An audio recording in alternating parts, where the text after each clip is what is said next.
পাক রব্বুল আলামিন ইব্রাহিম আলাইহিস সালাতু ওয়াস সালামকে সন্তানের ব্যাপারে আদেশ করেছেন। ইব্রাহিম আলাইহিস সালাতু ওয়াস সালাম সঙ্গে সঙ্গে নিজেকে আল্লাহ পাক রব্বুল আলামিনের আদেশের কাছে নিজেকে অর্পণ করে দিয়েছে। সন্তানকে ছুরির নিচে ঢেলে দিয়েছে, জবাইয়ের জন্য প্রস্তুত হয়ে গিয়েছে। আল্লাহ পাক রব্বুল আলামিনের কাছে তিনার আত্মসমর্পণ তিনি করেছেন। এই আত্মসমর্পণের নামেই হলো কুরবানি, বলেন ঠিক কিনা? এই আত্মসমর্পণ শুধু কুরবানি পশু জবাই করার মাধ্যমে নয়, এই আত্মসমর্পণ শুধু রক্ত প্রবাহিত করার নাম নয়। এই আত্মসমর্পণ প্রত্যেকটা কাজে, প্রত্যেকটা অবস্থায়, প্রত্যেকটা আদেশের মধ্যে হতে হবে, ঠিক কিনা? আজকে আমরা দেখতে পাচ্ছি মানুষ কুরবানি করে, নামাজ পড়ে, হজ করে, যাকাত করে, আল্লাহর প্রতি তাদের আত্মসমর্পণ নাই।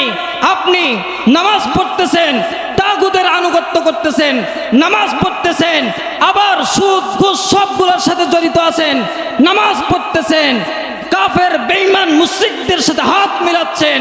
বুঝতে হবে এরা মুসলমান নয়, মুসলমানদের সবচেয়ে বড় দুশমন।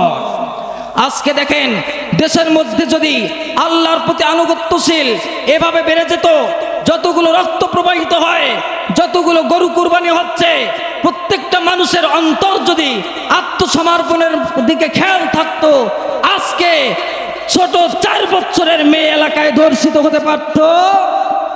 যে আইন ব্যবস্থা একজন ধর্ষিতার বিচার করতে পারে না, সে আইন ব্যবস্থায় লাথি মারতে হবে। যে আইন ব্যবস্থা এ রাষ্ট্রে কোরআনের আইনের প্রতি আঘাত করে, এই আইন ব্যবস্থায় আঘাত করতে হবে, আবার যুদ্ধ হবে।